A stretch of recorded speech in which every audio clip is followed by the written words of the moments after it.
മൂലക്കല്ലാമേശുവിനെ നാം തള്ളിക്കളയരുതേ. വീടു പണിക്കാർ നമ്മൾ വെറുതെ വിഡ്ഢികളാവരുതേ. മൂലക്കല്ലാമേശുവിനെ നാം തള്ളിക്കളയരുതേ. വീടു പണിക്കാർ നമ്മൾ വെറുതെ വിഡ്ഢികളാവരുതേ.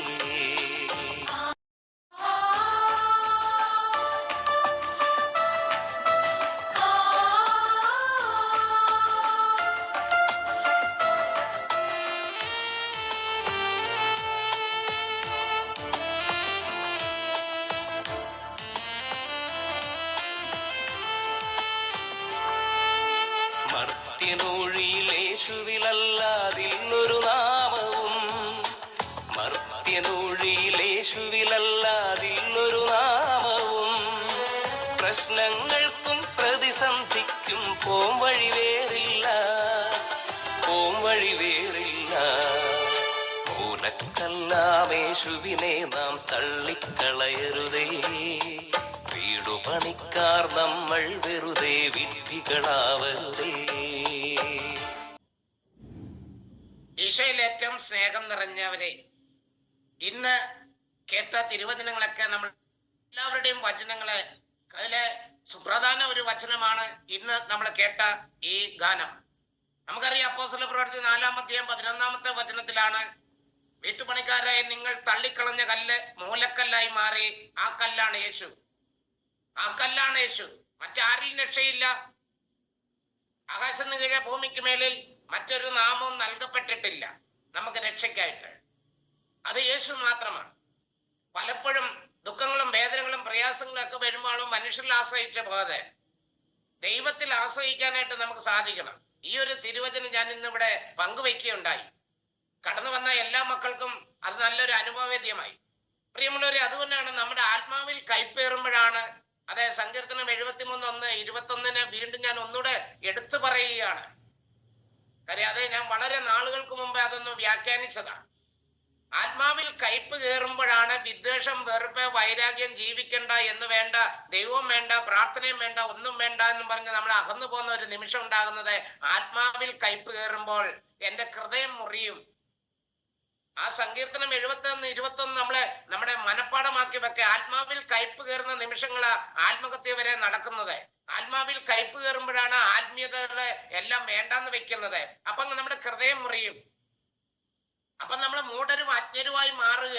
എത്ര ഡിഗ്രി ഉണ്ടായാലും, എത്ര പഠിത്തം ഉണ്ടായാലും, എത്ര ആത്മീയനാന്ന് പറഞ്ഞാലും ആ സമയത്ത് മൂഢരും അജ്ഞരുമായിട്ട് മാറുക. നമുക്കറിയാം പ്രഭാഷകന്റെ പുസ്തകം 37-ാം അധ്യായത്തില് 18-19 വചനം ഞാനിന്ന് ഓർത്തു പോകുകയാണ്. 37-ാമത്തെ വചനം, മറ്റുള്ളവരെ ഗുണദോഷിക്കുന്നവരുണ്ട്. അത് 19-ാമത്തെ വചനത്തിൽ ഞാൻ പറയുക. മറ്റുള്ളവരെ ഗുണദോഷിക്കുന്നവരുണ്ട്, ഉപദേശിക്കുന്ന സമർത്ഥരുണ്ട്, സ്വന്തം കാര്യത്തിൽ അവർ ബുദ്ധിശൂന്യരായി പെരുമാറുന്നു. ഇത് തന്നെയല്ല ആത്മാവിൽ കയ്പ് കയറുമ്പോൾ എത്ര ഡിഗ്രി ഉള്ളവനും എത്ര അധികാരത്തിൽ ഇരിക്കുന്നവനും മൂഢരും അജ്ഞരുമായിട്ട് മാറുന്നു. എന്ത് ചെയ്യണം, എങ്ങനെ ചെയ്യണമെന്ന് ഒരു എത്തും പിടിയുമില്ലാതെ നട്ടോട്ടം ഓടുന്ന ഒരവസ്ഥ. ആരുടെ ഉപദേശം സ്വീകരിക്കാൻ പറ്റുന്നില്ല. ദൈവഭക്തി പോലും ഇല്ല, ദൈവത്തെ വിളിയില്ല. അപ്പം വീട്ടുപണിക്കാരായി നമ്മൾ തള്ളിക്കളയുന്ന കല്ല് ആ മൂലക്കല്ലായി മാറണം നമ്മുടെ ജീവിതത്തില്. ദൈവമല്ലാതെ മറ്റൊരു രക്ഷകനില്ല, യേശു മാത്രമാണ് ഏക രക്ഷകനെന്ന് എല്ലാവരും പ്രഘോഷിക്കുമ്പോഴും നമ്മുടെ ജീവിതത്തിൽ യേശു ആണ് എല്ലാം ചെയ്തു തരുന്നത്. അല്ലെ പരിശുദ്ധ അമ്മയോ അല്ലെങ്കിൽ വിശുദ്ധരൊന്നും അല്ല, യേശു ആണ് ഏക രക്ഷകൻ. യേശുവിലൂടെയാണ് എല്ലാവരും നമുക്ക് അനുഗ്രഹങ്ങൾ വാങ്ങിത്തരുന്നത്. വിശുദ്ധരും പരിശുദ്ധ അമ്മയൊക്കെ ആ പുത്രനോട് ചെന്ന് അപേക്ഷിച്ചുകൊണ്ടാണ് നമുക്ക് അനുഗ്രഹം വാങ്ങി തരുന്നതെങ്കിൽ യേശുവാണ്. ആ യേശുവിനെ നമ്മൾ തള്ളിക്കളയരുത്. ആ തള്ളിക്കളഞ്ഞത് കൊണ്ട് നമ്മുടെ ജീവിതത്തിൽ അത് മൂലക്കല്ലായിട്ട് അത് ദൈവത്തിന് 1-ാം സ്ഥാനം കൊടുക്കുമ്പോൾ നമ്മുടെ ജീവിതത്തിന് ഒരു മാറ്റം വരും. നമുക്കൊരു മാറ്റം വരും, നമ്മുടെ ജീവിതത്തിന് ഒരു മാറ്റം വരും. നമ്മൾ എന്തിനു വേണ്ടി പ്രാർത്ഥിക്കുന്നു ആ പ്രാർത്ഥനയ്ക്ക്, ആ പ്രാർത്ഥനയുടെ ഫലം ഒരു മാറ്റം വന്ന് സംഭവിക്കുക. പ്രിയമുള്ളവരെ, ഇന്ന് നമുക്ക് കാണാനായിട്ട് സാധിക്കുന്ന ഇന്നത്തെ തിരുവചനം നമുക്കറിയാം. സങ്കീർത്തനത്തിലൂടെ നമ്മൾ പോവുക. 122-ാം സങ്കീർത്തനം. അതാണ് ഇന്നത്തെ ഏറ്റവും വലിയൊരു അവസ്ഥ ഞാൻ കണ്ടുവരുന്നത്. ഇന്നത്തെ കാലഘട്ടത്തിന്റെ ഏറ്റവും വലിയൊരു അവസ്ഥ ഞാൻ കണ്ടുവരുന്നത് അതാണ്. എന്താണ് അവിടെ കാണുന്നത്? 122-ാം സങ്കീർത്തനത്തിലെ 9-ാമത്തെ തിരുവചനം പറയുന്നു, ഞങ്ങളുടെ ദൈവമായ കർത്താവിന്റെ ആലയത്തെ പ്രതി, ഞങ്ങളുടെ ദൈവമായ കർത്താവിന്റെ ആലയത്തെ പ്രതി ഞാൻ നിന്റെ നന്മയ്ക്ക് വേണ്ടി പ്രാർത്ഥിക്കും. പ്രിയമുള്ളവരെ, ഈ സാന്തോ മനുഷ്യയും അത് തന്നെയാ ചെയ്യുന്നത്. ഈ സാന്തോ മനുഷ്യ എല്ലാവർക്കും വേണ്ടി ചെയ്യുന്നതാ. കർത്താവിന്റെ ആലയത്തെ പ്രതിയാ. ഒന്ന് ചിന്തിച്ചു നോക്കാൻ, ഞങ്ങളുടെ ദൈവമായ കർത്താവിന്റെ ആലയത്തെ പ്രതി ഞാൻ നിന്റെ നന്മയ്ക്ക് വേണ്ടി പ്രാർത്ഥിക്കും. ഇന്ന് ജോർജ് ബ്രദറും ചീമാങ്ങളും ഒക്കെ പ്രാർത്ഥിക്കുന്നുണ്ടെങ്കിൽ കർത്താവിന്റെ ആലയത്തെ പ്രതി നിന്റെ നന്മയ്ക്ക് വേണ്ടി ഞങ്ങൾ പ്രാർത്ഥിക്കുന്നതാ. എന്താണ് കർത്താവിന്റെ ആലയം? നമുക്കറിയാം, ദൈവത്തിന്റെ ആലയം നശിച്ചുകൊണ്ടിരിക്കുന്ന ഒരു കാലഘട്ടമാണിത്. അക്കായുടെ പുസ്തകത്തിൽ അത് വ്യക്തമായിട്ട് വിളിച്ചു പറയുക. അക്കായുടെ പുസ്തകം നമ്മൾ എടുത്തു നോക്കുമ്പോൾ അക്കായുടെ പുസ്തകത്തില് 1-ാം അധ്യായത്തില് 4-ാമത്തെ തിരുവചനം പറയുകയാണ്, ഈ ആലയം തകർന്നു കിടക്കുന്ന ഈ സമയം നിങ്ങൾ മച്ചിട്ട ഭവനങ്ങളിൽ വസിക്കാനുള്ളവരാണോ? അക്കായി 1-ാം അധ്യായം, അക്കായി ചാപ്റ്റർ 1 വേഴ്സ് 4 പറയുകയാണ്. അത് 4-5 വചനങ്ങൾ നമ്മളൊന്ന് ശ്രദ്ധിക്കേണ്ടതാ. പ്രിയമുള്ളവരെ, കർത്താവിന്റെ ആലയത്തെ പ്രതിയാണ് ഞാൻ നിങ്ങൾക്ക് വേണ്ടി പ്രാർത്ഥിക്കുന്നത്. എന്താണ്? കർത്താവിന്റെ ആലയം നശിച്ചു കിടക്കുകയാണ്. കർത്താവിന്റെ ആലയം നശിച്ചു കിടക്കുന്ന ഈ സമയത്ത് നാം സുഭിക്ഷിതമായും സുരക്ഷിതമായും നമ്മുടെ ബംഗ്ലാവിൽ ഒതുങ്ങിക്കൂടേണ്ടവരല്ല, അല്ലെങ്കിൽ നമ്മുടെ ദേവാലയത്തിൽ ഒതുങ്ങിക്കൂടേണ്ടവരല്ല. കർത്താവിന്റെ ആലയം നമ്മൾ പോകുന്ന ദേവാലയം അല്ല. അവിടെ ദൈവമക്കൾക്ക് വസിക്കാനും ദൈവത്തെ ആരാധിക്കാനും ഒക്കെ നമ്മൾ കടന്നു ചെല്ലുന്ന ഒരു സ്ഥലമാ. പക്ഷെ കർത്താവിന്റെ ആലയം, ദൈവത്തിന്റെ ആലയം എന്ന് പറയുന്നത് നമുക്കറിയാം. 1 കൊരിന്ത്യസ് 3-ാം അധ്യായം 16-17 വചനം, നിങ്ങൾ ദൈവത്തിന്റെ ആലയമാണ്. അപ്പം കർത്താവിന്റെ ആലയം നിങ്ങളാണ്. ഇത് തകർന്നു കിടക്കുന്ന ഈ സമയത്ത് നമ്മളെ ദേവാലയത്തിൽ പോയി ബലിയർപ്പണമൊക്കെ നടത്തിയിട്ട് വരികയും സുരക്ഷിതമായും സുഭിക്ഷിതമായും തിന്നും കുടിച്ചും നമ്മുടെ ആ 2 നില അല്ലെങ്കിൽ നമ്മുടെ ഈ വാർത്ത കെട്ടിടത്തിലേക്ക് ഒതുങ്ങി കൂടുന്നതിനെ അല്ല ദൈവം പറയുന്നത്. പ്രിയമുള്ളവര്, ഈ ആലയം നശിച്ചു കിടക്കുന്ന ഈ സമയത്ത് നമ്മൾ ഇങ്ങനെയുള്ള സ്ഥലങ്ങളിൽ സുരക്ഷിതാണെന്ന് പറഞ്ഞിരിക്കുമ്പോഴാണ് നമ്മൾ അറിയാതെ തന്നെ മഹാമാരികൾ നമ്മളെ പിടികൂടുന്നത്. നമ്മുടെ ജീവിതത്തെ തകർച്ചകളൊക്കെ വരുന്നതിന്റെ കാരണങ്ങൾ അതാ. ആത്മാവിൽ കയ്പ് കയറും. ആത്മാവിനെ ഉജ്ജ്വലിപ്പിക്കുന്ന സ്ഥലമാണ് വചനപ്രഘോഷണം. ആത്മാവിന് നമുക്ക് ഒരു എന്നാ പറയുന്നത്, ആത്മാവിന് ഒരു സംതൃപ്തി കൊടുക്കുന്നതാണ്. മറ്റുള്ളവരുടെ വേദനകളിൽ, മറ്റുള്ളവരുടെ ദുഃഖങ്ങളിൽ നമ്മൾ പങ്കുചേരുമ്പോൾ, വിശക്കുന്നവനായി ആഹാരം പങ്കുവയ്ക്കുമ്പോൾ, അവൻ ഭക്ഷിക്കുന്നത് കാണുമ്പോൾ, വിശക്കുന്നവന്റെ ആ വാരി ഭക്ഷിക്കുന്നത് കാണുമ്പോൾ, നമ്മൾ സുരക്ഷിതമായി തിന്നുകുടിച്ച് വലിച്ചെറിയുന്ന സാധനങ്ങള്, ആ പാവപ്പെട്ട വഴിയോരത്തൊക്കെ ജീവിക്കുന്നവരെ നമ്മൾ തിന്നിട്ട് വേസ്റ്റായിട്ട് കൊണ്ട് കളയുന്ന സാധനങ്ങളെ ഞാൻ ഓർക്കുമായിരുന്നു. ഒരു പ്രാവശ്യം ബോംബെയില് ഞാൻ നൈറ്റ് വിജിൽ കഴിഞ്ഞു വരുമ്പോ വെളുപ്പാങ്കാലത്ത് ഏറ്റവും പ്രഭാതത്തിലെ ഒരു ഹോട്ടലിന്റെ വാതുക്കല് വേസ്റ്റ് എല്ലാം കൂടെ കൊണ്ടിടുമായിരുന്നു. പ്രിയമുള്ളവരെ, ഹോട്ടലിൽ തിന്നതിന്റെ ബാക്കിയെല്ലാം കൊണ്ടിടും. അവിടെ ഒരു പറ്റം നായ്ക്കളെ ആ വേസ്റ്റിലെ കയറി നിരങ്ങി തിന്നോണ്ടിരിക്കുമ്പോൾ ഒരു പറ്റം കുഞ്ഞുങ്ങളെ, വഴിയോരത്ത് കിടക്കുന്ന കുഞ്ഞുങ്ങളെ അതിരാവിലെ വെളുപ്പിനെ എഴുന്നേറ്റിട്ട് ഈ ഹോട്ടലിൽ നിന്ന് കൊണ്ടിടുന്ന വേസ്റ്റ് തിന്നാൻ വേണ്ടിയിട്ട് അവര് സഞ്ചിയുമായിട്ട് അവര് ആ വേസ്റ്റ് കൊട്ടയിലേക്ക് കടന്നു വരുമ്പോൾ ഈ നായ്ക്കളെ കല്ല് വലിച്ചെറിഞ്ഞ് വടി കൊണ്ട് അടിച്ചോടിച്ചിട്ട് നായ്ക്കൾ കടിച്ചു പറിച്ചതും അവര് മനുഷ്യൻ തിന്നതിന്റെ ബാക്കിയും വിളിച്ചതും എല്ലാം ഈ കുഞ്ഞുങ്ങളെ, ഒരു 5-8 കുഞ്ഞുങ്ങൾ അതിൻ്റെ അകത്ത് കയറിയിരുന്ന് തിന്നുന്ന കാണാം. അവരെ ഓടിക്കാൻ പട്ടി കുരച്ചുകൊണ്ട് അവരെ ചീറ്റി അവരുടെ അടുത്തേക്ക് അടുക്കുമ്പോൾ ആ കുഞ്ഞുങ്ങളെ അതിൻ്റെ അകത്തുനിന്ന് ഓടിയാകലും. അപ്പോഴത്തേക്ക് ഈ പട്ടി നായ്ക്കളെല്ലാം കൂടെ അത് പിന്നെയും കടിച്ചു പറിച്ച്, എന്നിട്ട് ഈ നായ്ക്കളെ ഓടിക്കാൻ വേണ്ടി ഇവര് കൂട്ടത്തോടെ വടിയും കൊണ്ട് പിന്നെയും വരും. പ്രിയമുള്ളവരെ, അങ്ങനെ നായ്ക്കൾക്കും ഇതാ ദൈവത്തിന്റെ പ്രിയപ്പെട്ട കുഞ്ഞുങ്ങൾ ഭക്ഷിക്കുന്നത് ഒരേ ആഹാരം, ആർക്കും വേണ്ടാതെ തിന്ന് സുരക്ഷിതമായി മച്ചിട്ട ഭവനങ്ങളിൽ കഴിയുന്ന മക്കളെ തിന്ന് കൊഴുത്ത് വലിച്ചെറിയുന്ന സാധനം തിന്നുന്ന ആ കുഞ്ഞുങ്ങളെ കണ്ടപ്പോൾ എന്റെ അന്തത്തില് എന്റെ ഹൃദയം പൊട്ടിപ്പോയി. അന്ന് തൊട്ടാണ് ഞാൻ ഈ ഒരുപാട് കാരുണ്യ പ്രവൃത്തി, ആരും അറിയാതെ തന്നെ ഒരുപാട് കാരുണ്യ പ്രവൃത്തി ചെയ്യാൻ ശീലിച്ചതും അത് തന്നെ ഇപ്പോൾ കണ്ടിന്യൂ ചെയ്തുകൊണ്ടിരിക്കുന്നത്. എനിക്ക് കിട്ടുന്നതിന്റെ ഒരു വിഹിതം അതുപോലെ അർഹതപ്പെട്ടവർക്ക് നടന്ന് കണ്ടുപിടിച്ച് ഓടിക്കൊടുക്കുന്ന ഒരു പ്രാകൃതം ഞാൻ കണ്ടുപിടിച്ചത് ആ കുഞ്ഞുങ്ങളുടെയും ആ നായ്ക്കളും തമ്മിലെ യുദ്ധം, മല്ലുയുദ്ധം, റഷ്യ അമേരിക്കൻ തമ്മിൽ യുദ്ധം ഉണ്ടാകുന്നത് പോലെ ഒരു നേരത്തെ ആഹാരത്തിന് വേണ്ടി വേസ്റ്റായിട്ട് വേസ്റ്റ് കൊണ്ടിട്ടേക്കുന്ന ആഹാരത്തിന് വേണ്ടി മല്ലടിച്ചപ്പോൾ എന്റെ ഹൃദയം നുറുങ്ങിപ്പോയി. കാര്യം എന്റെ ജീവിതത്തിലേക്ക് ഞാൻ തിരിഞ്ഞു നോക്കി. ഞാൻ ബൈബിളും എടുത്ത് പ്രസംഗിച്ചുകൊണ്ട് നടന്ന സമയങ്ങളിൽ ഞാൻ പലപ്പോഴും നിങ്ങളോട് പ്രഘോഷിച്ചിട്ടുള്ളതാണ്. ഒരു നേരത്തെ ആഹാരത്തിന് വകയില്ലാതെ മറാഠികള് തിന്നിട്ട് വലിച്ചെറിയുന്ന, ആ പരപ്പുറത്തോട്ട് വലിച്ചെറിയുന്ന ഉണക്കറൊട്ടി പൈപ്പിന്റെ കീഴെ കൊണ്ട് കുതിർത്ത് ഞാൻ രാത്രി ഭക്ഷിച്ചിട്ടുള്ള കാര്യങ്ങളൊക്കെ ഞാൻ ഓർത്തുപോയി. പ്രിയമുള്ളവരെ, അതുകൊണ്ട് നിങ്ങളുടെ നന്മയ്ക്ക് വേണ്ടിയാണ് ഞാൻ പ്രാർത്ഥിക്കുന്നത്. അതെ, ആ വചനം വീണ്ടും നിങ്ങളൊന്ന് ഓർത്തു നോക്കണം. സങ്കീർത്തനം 122:9 ഇതാ കർത്താവിന്റെ ആലയത്തെ പ്രതി നിങ്ങളുടെ നന്മയ്ക്ക് വേണ്ടി ഞാൻ പ്രാർത്ഥിക്കുന്നെങ്കിൽ ഇങ്ങനെയുള്ള ഒരു മേഖലകളിൽ കൂടി കാണുകയും കേൾക്കുകയും അത് പ്രാവർത്തികമാക്കുകയും ചെയ്തതിന്റെ പേരിൽ ഇന്ന് വേദനിക്കുന്നവരുടെ വേദനകൾ കേൾക്കുമ്പോൾ, രോഗികളുടെ രോദനം കേൾക്കുമ്പോൾ, തകർന്ന് തരിപ്പണമായ ജീവിതത്തിന്റെ ആ വിഷമം കേൾക്കുമ്പോൾ എനിക്ക് എന്റെ ഉള്ളില് കത്തുകയാണ്. അവർക്ക് വേണ്ടി, അവരുടെ വിഷയങ്ങൾക്ക് വേണ്ടി ഞാൻ ദൈവത്തിന്റെ സന്നിധിയിൽ പ്രാർത്ഥിക്കുന്നത്. ദൈവത്തിന്റെ ആലയമാണ് നിങ്ങളുടെ ശരീരമെന്ന് നിങ്ങൾക്ക് അറിഞ്ഞുകൂടെ?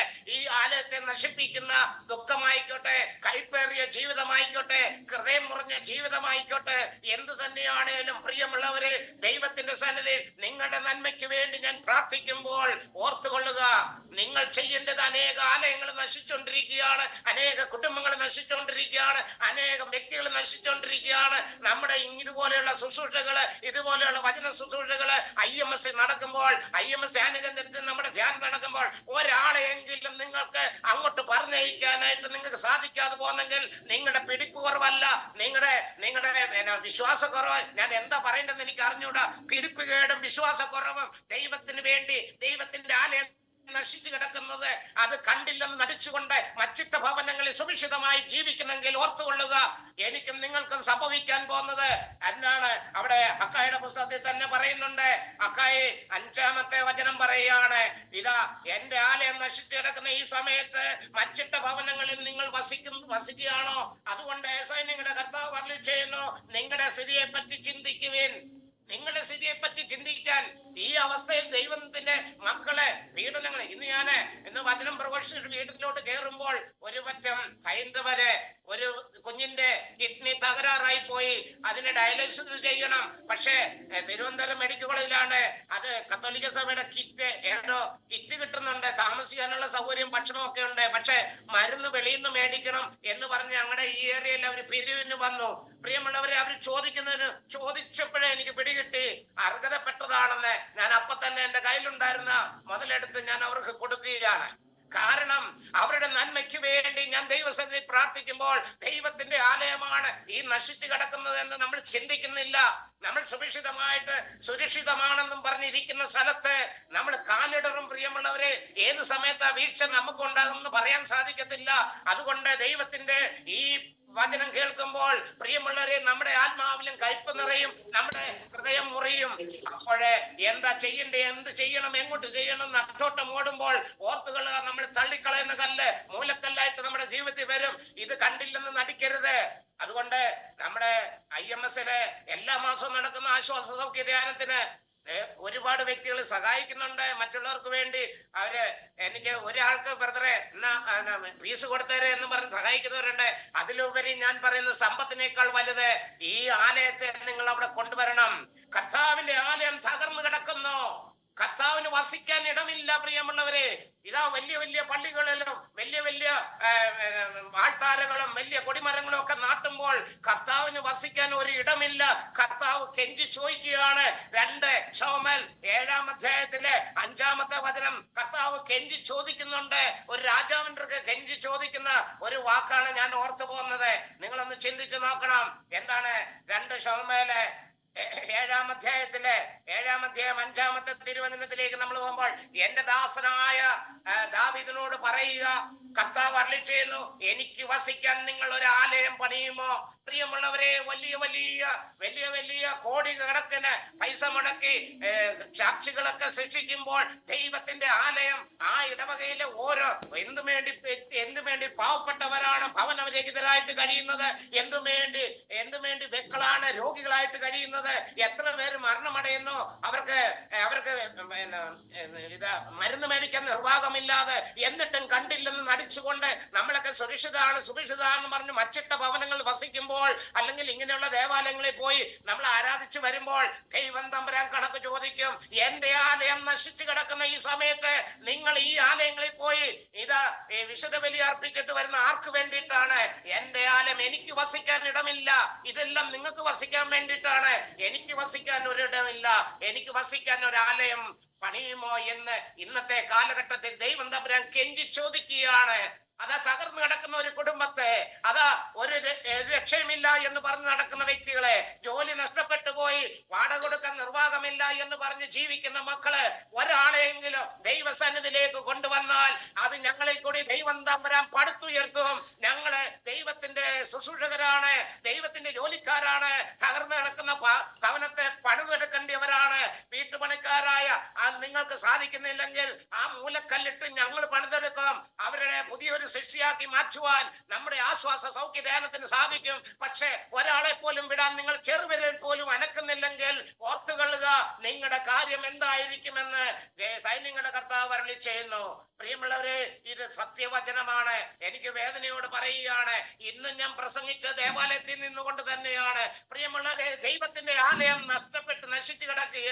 ആ ആലയത്തെ പണിയാനോ, ആ ആലയം നശിച്ചു കിടക്കുന്ന കണ്ടിട്ട് ആ ആലയത്തെ ഒന്ന് പടുത്തുയർത്താനോ നമുക്ക് സാധിക്കുന്നില്ലെങ്കിൽ ഞാൻ സമ്പാദിച്ചതും ഞാൻ ഭക്ഷിച്ചതും ഞാൻ ഉണ്ടാക്കിയതുമെല്ലാം ഒരു നാളെ നിനക്കും ഈ ഒരു അനുഭവം വരും. കർത്താവ് പറയുകയാണ്. കർത്താവ് പറയാൻ സൈന്യങ്ങളുടെ കർത്താവ് അരുളി ചെയ്യുന്നു, നിങ്ങളുടെ സ്ഥിതിയെ പറ്റി ഒന്ന് ചിന്തിക്ക്. ഇവരുടെ സ്ഥിതി ഇതാണെങ്കിൽ സുരക്ഷിതമായും സുരക്ഷിതമായും കഴിഞ്ഞ ധനവാന്റെ അവസ്ഥ എന്തായിരുന്നു? ലാസർ മുറ്റത്ത് കിടന്നിട്ട് പോലും കരുണ തോന്നിക്കാതെ, പ്രിയമുള്ളവരെ, ചെയ്യേണ്ട നന്മ ചെയ്യാതിരുന്നിട്ട്, ഹല്ലേലൂയ സ്തോത്രം പറഞ്ഞ് നടന്നിട്ട് അത് വെറും സൂത്രപ്പണിയായിട്ട് മാറും. അതുകൊണ്ട് ദൈവസന്നിധിയില് എന്റെ വചനമല്ല, ദൈവത്തിന്റെ വചനം, ദൈവത്തിന്റെ ആലയത്തില് പ്രിയമുള്ളവരെ, നിങ്ങളുടെ നന്മയ്ക്ക് വേണ്ടിയാണ് ഞാൻ പ്രാർത്ഥിക്കുന്നതെങ്കിൽ ആ ഒരു പ്രവൃത്തി ചെയ്യാൻ നിങ്ങളും തുനിയുമ്പോൾ നിങ്ങളും അനുഗ്രഹിക്കപ്പെടും. നീ നിന്റെ കുടുംബം അനുഗ്രഹിക്കപ്പെടും. കർത്താവിന്റെ ആലയം ഏതാണ്? സങ്കീർത്തനം 15:1 പറയുന്നുണ്ട്, കർത്താവേ, അങ്ങയുടെ കൂടാരത്തിൽ ആര് വസിക്കും? കർത്താവിന്റെ കൂടാരമില്ല. കർത്താവിന്റെ കൂടാരം നശിച്ചുകൊണ്ടിരിക്കുന്ന ഈ കാലഘട്ടത്തില്, കർത്താവിന്റെ ആലയം നശിച്ചു കിടക്കുന്ന ഈ കാലഘട്ടത്തില് അതിനെ ഒന്ന് പടുത്തുയർത്താൻ, അവരുടെ വേദനകൾ ഒപ്പിയെടുക്കാൻ, അവരുടെ കഷ്ടപ്പാടില്, അവരുടെ വേദനയില്, അവരുടെ ദാരിദ്ര്യത്തിൽ ഒന്ന് ഇറങ്ങിച്ചെല്ലാനായിട്ട് ഇന്ന് സമ്പന്നര് പോലും മടികാട്ടുന്ന ഒരു കാലഘട്ടമാണ്. നമ്മുടെ നമ്മുടെ ആവശ്യങ്ങൾ മാത്രം, സ്വാർത്ഥമായ ജീവിതം, സ്വാർത്ഥമായ പ്രവർത്തനം, മറ്റുള്ളവരുടെ കാര്യം എങ്ങനെയായിക്കോട്ടെ, ഇതൊന്നും നമുക്ക് വിഷയമല്ല എന്ന് പറഞ്ഞുകൊണ്ട് നടക്കുമ്പോൾ നിങ്ങൾ സൈന്യങ്ങളുടെ കർത്താവ് അരുളി ചെയ്ത് നിങ്ങളുടെ സ്ഥിതിയെ കുറിച്ച് ഒന്ന് ചിന്തിക്കുവേൻ. ഇവിടെ പറയാണ്, കർത്താവിന്റെ ആലയത്തിൽ ആര് വസിക്കും? പ്രിയമുള്ളവരെ, കർത്താവിന്റെ ആലയത്തിൽ കർത്താവ് വസിക്കണം, എങ്കിൽ മാത്രമേ രക്ഷയുള്ളൂ. കർത്താവിന്റെ ആലയം ആരാണ്? നിങ്ങളുടെ ശരീരമാണ്. ഈ ആലയത്തിൽ കർത്താവ് വസിക്കാതെ നാം എപ്പോഴും നമ്മൾ ഉണ്ടാക്കിയിരിക്കുന്ന ദേവാലയത്തിലും നമ്മൾ ഉണ്ടാക്കിയിരിക്കുന്ന ഭവനത്തിലുമൊക്കെ സുരക്ഷിതമാണ് എന്ന് പറഞ്ഞ് ജീവിക്കുമ്പോൾ കർത്താവിന്റെ ആലയം നശിച്ചിരിക്കുന്ന ഈ കാലഘട്ടത്തില് അതിനെ ഒന്ന് പടുത്തുയർത്താൻ നമുക്ക് സാധിക്കും. ഒരാളെയെങ്കിലും ഈ മാസം 11-ാം തീയതി മുതൽ 14-ാം തീയതി വരെ ഒരാളെയെങ്കിലും കർത്താവിന്റെ ആലയം നശിച്ചു കിടക്കുന്ന ഭവനങ്ങളിലേക്ക് ഇറങ്ങിച്ചെല്ലണം. അവരുടെ വേദനയില്, അവരുടെ കഷ്ടപ്പാടില്, അവരുടെ ദാരിദ്ര്യത്തില് അവരോട് പറയണം, പ്രിയമുള്ളവരെ, അവരെ അവിടെ എത്തിക്കുക. അതാണ് നിങ്ങളുടെ കടമ. അവിടെ പടുത്തുയർത്താൻ കർത്താവിന്റെ വേലക്കാരുണ്ട്. ആ ഭവനം തകർന്നു കിടക്കുന്ന ഭവനം പണിയാനായിട്ടാണ് ഞങ്ങളെ പോലുള്ളവരെ ദൈവം അഭിഷേകത്താൽ നിറച്ച് നയിക്കുന്നത്. ആ ഭവനം പണിതെടുക്കാനായിട്ട് ഞങ്ങൾക്ക് സാധിക്കും. അവരുടെ വേദനയില്ലേ, അവരുടെ കഷ്ടപ്പാടില്ലേ, അവരുടെ ഒറ്റപ്പെടലില്ലേ, അവരുടെ ആത്മാവിൽ കൈപ്പറിയപ്പോൾ, അവരുടെ ഹൃദയം മുറിഞ്ഞപ്പോൾ ആ മുറിവുകൾ ഉണക്കാൻ, ആ കയ്പ് മാറ്റി മതിരിക്കുന്ന അവസ്ഥയാക്കുവാൻ സാധിക്കുമെന്നുള്ള ഉറപ്പുണ്ട്. അതുകൊണ്ട് ദൈവസന്നിധിയില് പരിപൂർണമായിട്ട് നമുക്കൊരു കർത്താവ് ചോദിക്കുകയാണ്, എനിക്കൊരാലയം പണിത് തരുമോ? ഒരാളെയെങ്കിലും ദൈവസന്നിധിയിൽ നമുക്ക് എന്തെങ്കിലും ചെയ്യാൻ സാധിക്കുന്നെങ്കിൽ, കർത്താവ് പറഞ്ഞു, ഒരുവൻ ലോകം മുഴുവൻ നേടിയാലും തന്റെ ആത്മാവിനെ നഷ്ടപ്പെടുത്താൽ അവൻ എന്ത് പ്രയോജനം? പ്രിയമുള്ളവരെ, ഒരാലയം പണിയുവാൻ ഒരു വ്യക്തിയെങ്കിലും ദൈവസന്നിധിയിൽ കൊണ്ടുവന്ന് അവന്റെ പഴയ മനുഷ്യനെ ഉരിഞ്ഞു മാറ്റി പുതിയതിനെ ധരിപ്പിക്കുവാൻ എനിക്കും നിങ്ങൾക്ക് സാധിക്കുന്നെങ്കിൽ അത് ഈ ലോകത്തിലെ ഏറ്റവും വലിയ ഒരു കാരുണ്യ പ്രവൃത്തിയാണ്. അതുകൊണ്ട് ദൈവത്തിന്റെ സന്നിധി പറയാ, അവസാന നാളുകളിൽ യെശയ്യാ 2:2 പറയുകയാണ്, അവസാന നാളുകളിൽ കർത്താവിന്റെ ആലയത്തിലുള്ള അഭയം ഓർത്തുകൊള്ളുക. അവിടെ പറയാണ്, വ്യക്തമായിട്ട് പറയാണ്, അവസാന നാളുകളിൽ കർത്താവിന്റെ ആലയം സ്ഥിതി ചെയ്യുന്ന പർവ്വതം എല്ലാ പർവ്വതങ്ങൾക്കും മുകളിൽ ഉയർന്നു നിൽക്കും. ആ എല്ലാ ജനതകളും അതിലേക്ക് ഒഴുകും. പ്രിയമുള്ളവരെ, ഇന്ന് സംഭവിച്ചുകൊണ്ടിരിക്കുക, ഇന്ന് ദൈവത്തിന്റെ ആലയം പണിതുകൊണ്ടിരിക്കുന്നത് കൊണ്ട് എല്ലാ ജനതകളും ജാതിഭേദം വന്ന് എല്ലാ ജനതകളും കടന്നു വന്നുകൊണ്ടിരിക്കുക. മുട്ടാറിലെ ആ കുമരഞ്ചിറ ഈ 16-ാം തീയതിയാണ്. പ്രിയമുള്ളവരെ, 2ാമത്തെ പ്രാവശ്യം കഴിഞ്ഞ് 3ാമത്തെ പ്രാവശ്യമാണ്. 2ാമത്തെ പ്രാവശ്യം തിങ്ങി നിറഞ്ഞു. ഞങ്ങളെ അച്ഛന്മാര് ഞാനും കൂടെ നിന്ന് കയറങ്ങൾ വെച്ച് പ്രാർത്ഥിച്ചിട്ട് കരങ്ങൾക്ക് വേദനയാ. അതുപോലെ ആൾക്കാര് ഒഴുകാൻ തുടങ്ങി എന്റെ ആലയത്തില്. ഇവിടെ പറയാണ് എന്റെ ആലയത്തിൽ എല്ലാ ജനതകളും അതിലേക്ക് ഒഴുകാൻ തുടങ്ങും. കർത്താവിന്റെ ആലയം പണിയാൻ തുടങ്ങുമ്പോൾ അത് നമ്മൾ ഉണ്ടാക്കുന്ന ദേവാലയമല്ല, കർത്താവിന്റെ ആലയം ഓരോ മനുഷ്യ മക്കളുമാണ്. അവരുടെ ഹൃദയക്ക് കൈപ്പറി അവരുടെ ഹൃദയം മുറിഞ്ഞപ്പോൾ അവരെ ഒന്ന് ആശ്വസിപ്പിക്കുവാൻ, അവർക്കൊരു ശാന്തനം കൊടുക്കുവാൻ, അവരുടെ ആ അവസ്ഥയ്ക്ക് ഒരു മാറ്റം കൊടുക്കുവാൻ ആർക്കും സാധിക്കുന്നില്ല. ആരും അതിന് ഒരുമ്പെടുന്നില്ലെങ്കിൽ കർത്താവ് ഇതാ പറയാ, നിങ്ങളുടെ സ്ഥിതിയെ കുറിച്ച് നിങ്ങൾ ചിന്തിക്കുക, എന്നാൽ എന്റെ ആലയത്തിലേക്ക് എല്ലാ ജനതകളും അതിലേക്ക് ഓടും. അവിടെ ഞാൻ പറഞ്ഞു ഒരുപാട് ഹൈന്ദവരും കടന്നു വരുന്നുണ്ട്. അവരെന്നോട് പറഞ്ഞു ഞാൻ ഹിന്ദുവാണ് ബ്രദറെ, എനിക്ക് വേണ്ടി പ്രാർത്ഥിക്കണം. ഞാനിവിടെ കണ്ടിന്യൂ ബ്രദറിന്റെ 2 പ്രാവശ്യത്തെ വചനം കേട്ടപ്പോൾ എനിക്ക് തോന്നി ബ്രദറിനെ കണ്ടൊന്ന് സംസാരിക്കണമെന്ന്. പ്രിയമുള്ളവരെ, അതെ, ഒന്ന് ഹൃദയം തുറക്കുവാൻ, അവരുടെ വേദനകളൊന്ന് കേൾക്കുവാൻ, അവരുടെ വേദനകളൊന്ന് പങ്കുചേരുവാൻ ഇന്ന് ആളില്ല. സ്വാർത്ഥമോഹികളും സ്വാർത്ഥ ചിന്തകളും സ്വാർത്ഥ ജീവിതം നയിക്കുമ്പോൾ കണ്ടില്ലെന്ന് നടിച്ചുകൊണ്ട് ജീവിക്കുന്ന ഒരു കാലഘട്ടമാണ് ഇന്നത്തെ കാലഘട്ടം. മാതാപിതാക്കൾ വേദനിക്കുന്ന മക്കൾ കണ്ടില്ലെന്ന് നടിക്കുന്നുണ്ട്. മാതാപിതാക്കൾ പട്ടിണി കിടക്കുന്ന മക്കൾ കണ്ടില്ലെന്ന് നടിക്കുന്നുണ്ട്. മാതാപിതാക്കൾ മക്കളെ കണ്ടില്ലെന്ന് നടിക്കുന്നവരുണ്ട്. ഭർത്താവിനെയും ഭർത്താവ് ഭാര്യയും കണ്ടില്ലെന്ന് നടിച്ച് പല കാര്യങ്ങളും നമ്മളെ ഉപേക്ഷയെ ചെയ്തു പോകുന്ന പാപങ്ങളെ ഓർത്തുകൊണ്ട് ഞാൻ ഓർക്കുകയാണ്. ഭാര്യയ്ക്ക് വേദന വരുമ്പോൾ, ഭാര്യയ്ക്ക് സങ്കടങ്ങൾ വരുമ്പോൾ, വേദനകൾ വരുമ്പോൾ ഒപ്പിയെടുക്കേണ്ട ഭർത്താവ് കണ്ടില്ലെന്ന് നടിക്കുമ്പോൾ കർത്താവിന്റെ ആലയമാണത് എന്ന് ഓർക്കെ. അത് പണിയാൻ നിനക്ക് സാധിക്കുന്നുണ്ടോ? കർത്താവിന്റെ ആലയമാണ് നിങ്ങളുടെ ശരീരം എന്ന് നിങ്ങൾക്ക് അറിഞ്ഞുകൂടെ? ഈ ആലയത്തെ നശിപ്പിക്കുന്നതിന് ദൈവം നശിപ്പിക്കും. അതുകൊണ്ട് പ്രിയമുള്ളവരെ, ഇന്ന് ദൈവത്തിന്റെ തിരുവചനം നിങ്ങളുടെ കാതുകളിൽ കേൾക്കുമ്പോൾ ഓർത്തുകൊള്ളുക.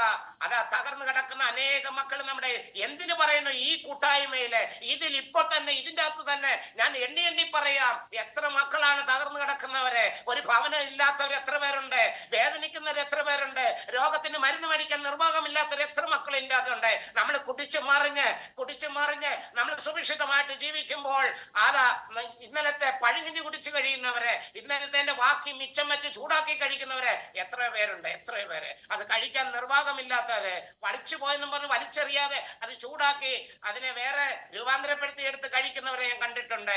നമ്മുടെ ഈ കൂട്ടായ്മയിലും ഉണ്ട്. എനിക്കറിയാം, കാര്യം ഞാൻ അവരുടെ നന്മയ്ക്ക് വേണ്ടി ഞാൻ എപ്പോഴും പ്രാർത്ഥിക്കുന്നുണ്ട്. പ്രിയമുള്ളവരെ, കർത്താവിന്റെ ആലയം ഇതാ തകർന്നു കിടക്കുന്ന ഈ സമയത്ത് നാം അടങ്ങിയിരിക്കേണ്ടവരല്ല.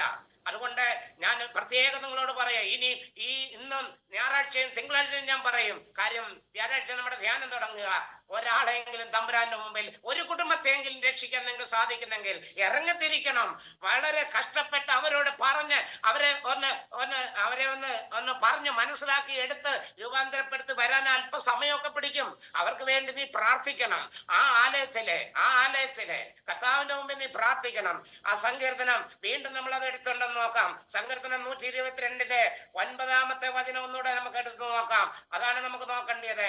ഇതാ ഞങ്ങളുടെ ദൈവമായ കർത്താവിന്റെ ആലയത്തെ പ്രതി നിന്റെ നന്മയ്ക്ക് വേണ്ടി ഞാൻ പ്രാർത്ഥിക്കും. അങ്ങനെ പ്രാർത്ഥിച്ചിട്ട് പോയിട്ട് അവരെ ഒരുക്കിയെടുത്ത് അവരെ ഇവിടെ എത്തിക്കുന്നിടം വരെ നിങ്ങളുടെ കടമയാണ് പ്രിയമുള്ളവരെ. അതുപോലെ സാമ്പത്തികമായിട്ട് ഇതില്ലാത്തവരെ ഒത്തിരി പേര് എന്നെ വിളിച്ചു ഈ പ്രാവശ്യം. ഞാൻ പറഞ്ഞു പോരെ, ഞാൻ തരാമെന്ന് പറഞ്ഞു. അവരിനിയും വരുവയിൽ എനിക്ക് അറിഞ്ഞുകൂടാ, പക്ഷെ ഞാൻ കൊടുക്കാൻ തയ്യാറാണ്. അതുപോലെ 1-2 പേർക്കൊക്കെ പൈസ തരാനായിട്ട് നമ്മുടെ കൂട്ടായ്മയിലും തയ്യാറുള്ളവരുണ്ട്. പക്ഷെ ഞാൻ പറയുന്നു, പൈസയേക്കാൾ ഏറ്റവും പ്രധാനപ്പെട്ട ആൾക്കാരെ വിടുക. പൈസയും വേണം, വേണ്ടെന്നല്ല, പക്ഷെ ആൾക്കാരെ നമ്മളെ തെരഞ്ഞെടുത്ത് പിടിക്കണം. നമ്മൾ മച്ചിട്ട ഭവനങ്ങളിൽ ഇറങ്ങിത്തിരിക്കണം. ഓരോ ആശ്വാസ സൗഖ്യ ധ്യാനത്തിന്റെ സമയത്ത് ആ സമയത്തേക്ക് നിങ്ങൾ ഓർത്തിരുന്നുകൊണ്ട് ആൾക്കാരെ പിടിക്കണം. നമ്മുടെ ഈ ധ്യാനത്തിന്റെ സമയങ്ങൾ ഓർത്ത് കയറണം. ഇതൊക്കെയാണ് നമ്മൾ ചെയ്യേണ്ട നന്മ. നിങ്ങളുടെ നന്മയ്ക്ക് വേണ്ടി ഞങ്ങൾ പ്രാർത്ഥിക്കുന്നെങ്കിൽ തീർച്ചയായിട്ടും നിങ്ങളെ ആ നന്മ കരസ്ഥമാക്കാനായിട്ട് അർഹതപ്പെട്ടവരാണ്. അത് അർഹതപ്പെട്ടവർക്കാണ് ദൈവം കൊടുക്കുന്നത്. അതുകൊണ്ട് സുരക്ഷിതമായി മേലടങ്ങാതെ ഇരുന്നിട്ട് ഈ വചനം കേട്ടിട്ട് പോകുന്ന ഒരു നല്ല കാര്യമല്ല. അത് അനുവർത്തിക്കുന്നവരെയാണ് ദൈവത്തിന് ഇഷ്ടം. അതുകൊണ്ട് ദൈവത്തിന്റെ മുമ്പേ ഞാൻ എന്നെ പരിപൂർണമായിട്ട് സമർപ്പിക്കുകയാണ്. ദൈവം നമ്മെ ഏവരെ അനുഗ്രഹിക്കട്ടെ. ഇന്ന് ആദ്യം മുതൽ കേട്ട വചനങ്ങളെ ഒന്നുകൂടെ ഒന്ന് അയവിറക്കി ഒന്നുകൂടെ ഒന്ന് മനസ്സിൽ കൊണ്ടുവന്ന് തമ്പുരാന്റെ മുമ്പിലേക്ക് ഈ അവസാനമായിട്ട് എന്നെ കൊണ്ട് പറയിപ്പിച്ച വചനം അത് ആഴ്ത്തിപ്പതിയണം. നമ്മളെ ദൈവത്തിന്റെ ആലയം തകർന്നു കിടക്കുകയാണ്. ആ ആലയത്തെ നശിപ്പിക്കാതെ ദൈവത്തിന്റെ മുമ്പില് നമ്മൾ കൊണ്ട് 16-ാം തീയതി നടക്കുന്ന പോമരഞ്ചിറയിൽ നടക്കുന്ന ഏകദിനത്തെയും ആദ്യ വെള്ളിയാഴ്ചകളിൽ സെന്റ് മേരീസ് തീർത്ഥാനത്ത് നടക്കുന്ന അമ്മമാരുടെ ധ്യാനത്തെയും അതുപോലെ അതുപോലെ 21, 22, 23 തീയതികളിലെ ഹിന്ദിയിലെ സിസ്റ്റേഴ്സിന് വേണ്ടി നടക്കുന്ന ധ്യാനത്തെയും അതുപോലെ 11 മുതൽ 14 വരെ IMS നടക്കുന്ന ധ്യാനത്തെയും ദൈവസേനയെ സമർപ്പിച്ച് പ്രാർത്ഥിക്കുകയും വേണം. അതിനുവേണ്ടി നിങ്ങൾ പ്രയത്നിക്കുകയും ചെയ്യുമെന്നുള്ള വിശ്വാസത്തോടെ നിങ്ങളെല്ലാവരെയും ദൈവം അനുഗ്രഹിക്കട്ടെ. പിതാവിന്റെയും പുത്രന്റെയും പരിശുദ്ധാത്മാവിന്റെയും നാമത്തിൽ ആമേൻ.